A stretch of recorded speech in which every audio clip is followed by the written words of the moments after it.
Doctor صاحب ارشاد باری تعالیٰ ہے ناصیۃ کاذبۃ خاطئہ کہ انسان کی پیشانی جھوٹی اور گناہ گار ہے۔ انسان جو ہے وہ ڈوئر آف ایکشن ہے، ہر کام وہ خود کرتا ہے۔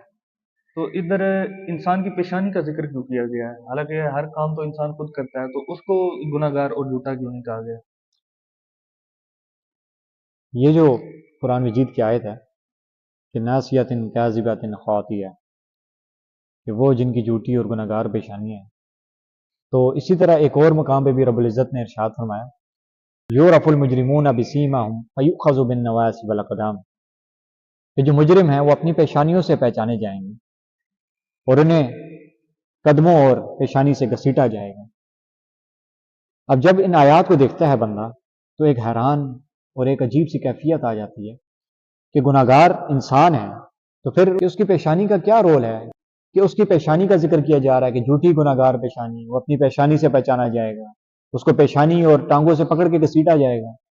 میڈیکل نے جب اس چیز کو دیکھا تو پتہ چلا کہ انسان کا جو برین ہے، اس کا جو فرنٹل ایریا ہے، یہ انسان کے ایموشنز کو، فیلنگز کو، لائنگ، ٹروتھفلنس، ڈیسیژن ٹیکنگ، جنہیں ہم سچ، جھوٹ، انسان کے جذبات، احساسات اور کسی کام کے کرنے نہ کرنے، سب کو یہ کنٹرول کر رہا ہوتا ہے۔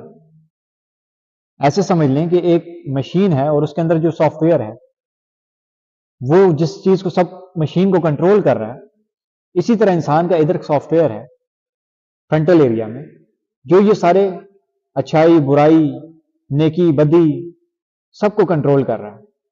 تو جب یہ سب چیزوں کو کنٹرول کر رہا ہے تو رب العزت کو تو معلوم تھا کہ یہی وہ جگہ ہے جہاں سے وہ سوچے گا، کسی کے بارے میں غلط سوچے گا، کسی کے بارے میں اچھا سوچے گا، کسی کے بارے میں کچھ غلط کر کے ملامت ہوگی۔ تو میڈیکلی جب آپ دیکھیں تو یہ جو پارٹ ہے اس میں کیمیکلز ریلیز ہوتے ہیں۔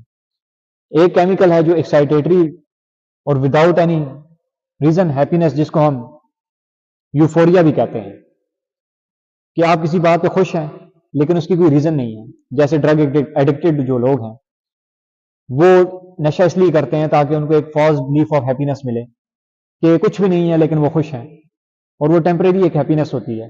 وہ کیمیکلز اسی ایریا میں ریلیز ہوتے ہیں۔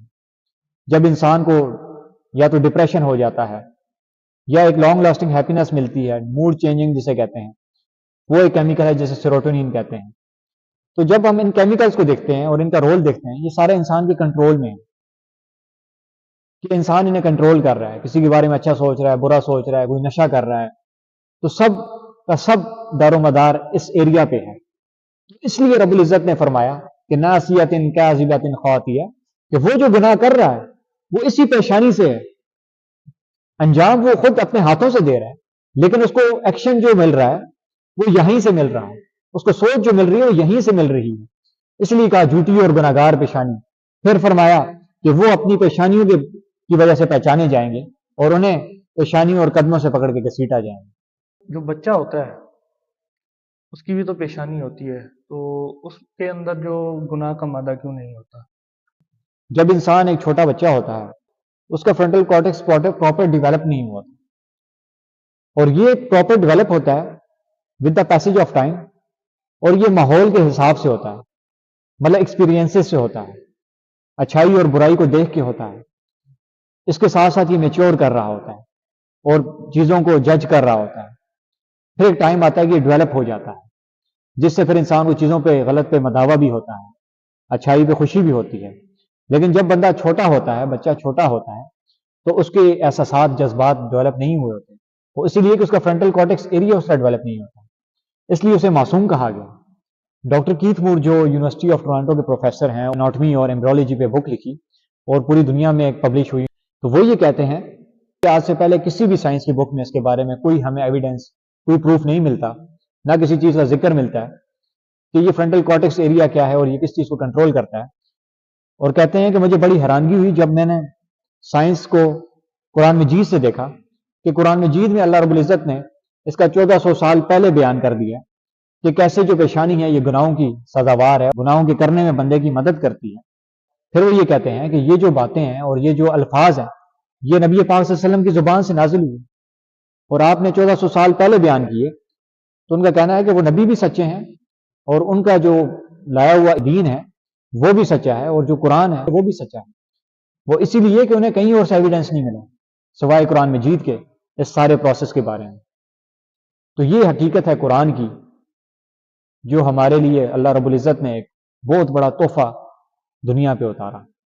ویورز، آج ہم نے اپنے ٹاپک قرآن اینڈ سائنس میں میڈیکل پوائنٹ آف ویو کو ڈسکس کیا، جس سے یہ معلوم ہوتا ہے کہ اللہ تعالیٰ نے ہر چیز کو قرآن مجید میں ذکر کر دیا ہے.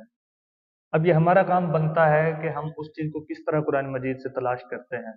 دعاؤں میں یاد رکھیے گا. ملتے ہیں آپ سے ایک نئی ویڈیو میں ایک نئے ٹاپک کے ساتھ. السلام علیکم.